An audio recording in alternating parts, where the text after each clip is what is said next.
So our second story, our photographers from the Pictures Desk is going to have a project that's going to come out soon that covers not only the best and free spots to take photos of fireworks this NDP, but also how to get a great shot of those pyrotechnics.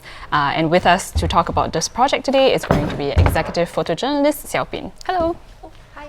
So, our first question, let's jump straight in. What are some of the best places to get a nice photo of those NDP fireworks? Okay, so fireworks, like for photographers, is always like a huge thing, and for everybody as well. It's colorful and everything. So, what's happening this year is that fireworks are usually happening for at least 5 minutes, and then there's going to be 2 areas this year that you can catch and watch photograph fireworks, Boat Quay and then Marina Bay area, and then they will be basically fired simultaneously at about like 8:14, 8:15 p.m. So what you want to do for a location is that you really want to find a place or a landmark that can give you context to the photo, because if you're just photographing fireworks, it's just colorful lines and it doesn't really mean anything. So also giving it context will give it like a time and place. So like you can take a look at basically some of these shots that my colleagues at the Picture Desk have shot over the past rehearsals. There's basically the Helix Bridge. There is Promontory, you can shoot at there. Some of the top spots include Merlion Park, where you can juxtapose against it with the Merlion. And so this year there happened to be river fireworks, and then you're looking at low-level fireworks at Boat Quay area. I see. So like these are like the 4 spots that my colleagues have shot at. I see. So our video team has also made a video showing the highlights of the fireworks show from the view of these multiple locations. Let's have a look.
If you'd like to see the full video, do head on to our website www.straitstimes.com/videos.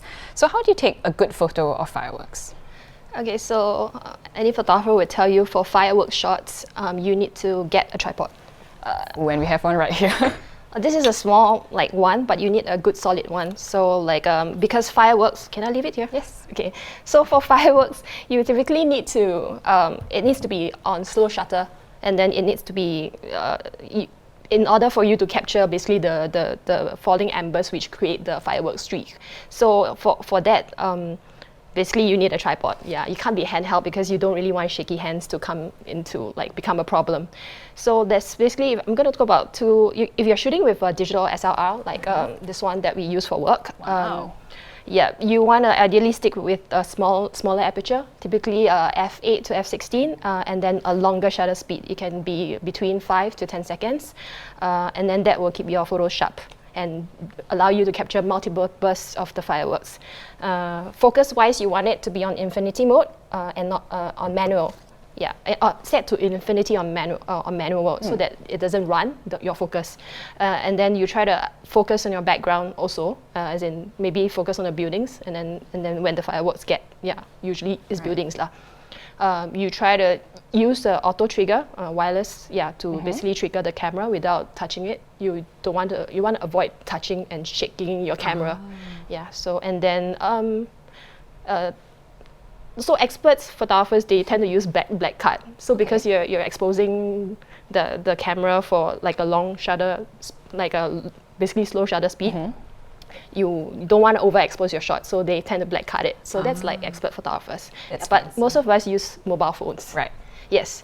So you want to try to get a mini tripod for your phone to basically be mounted on. So ideally, don't hand-hold it.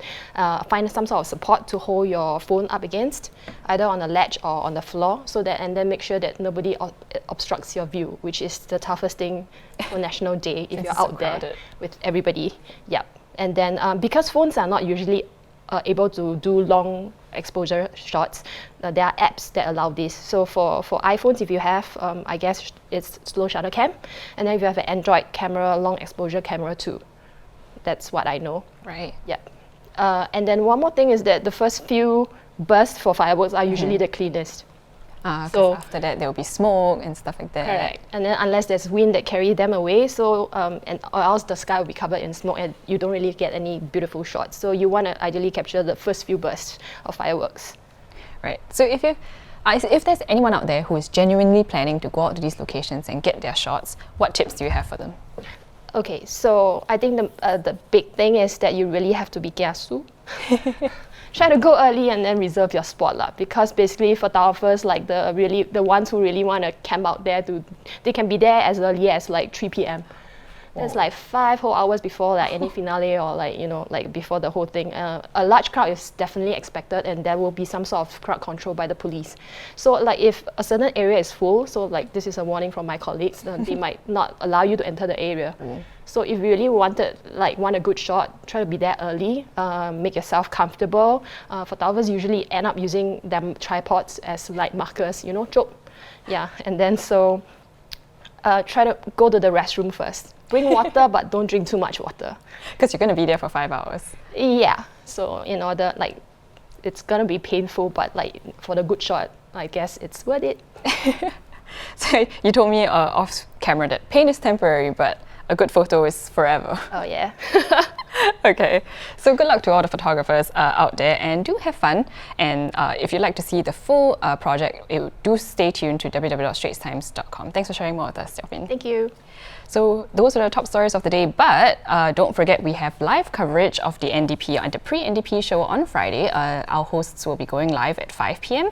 On 9th August on the Straits Times Facebook page. We have a teaser trailer for this live show lined up for you after this, but in the meantime, thank you for watching The Big Story, and we'll see you tomorrow. Welcome to another episode of Hang Out with ST. She's Alyssa. And he's Arianto. Hey, I'm Sam Joe. And I'm Rachel Quack. It's Renee coming to you live. This is our NDP edition. Now, as you can see, we're coming to you live from the Padang. And We bring you behind the scenes of the NDP 2019. this is our pre-parade show for Hang Out with ST, the National Day edition. So catch us live at the Padang on 9th August. 5 p.m. on the Straits Times Facebook page.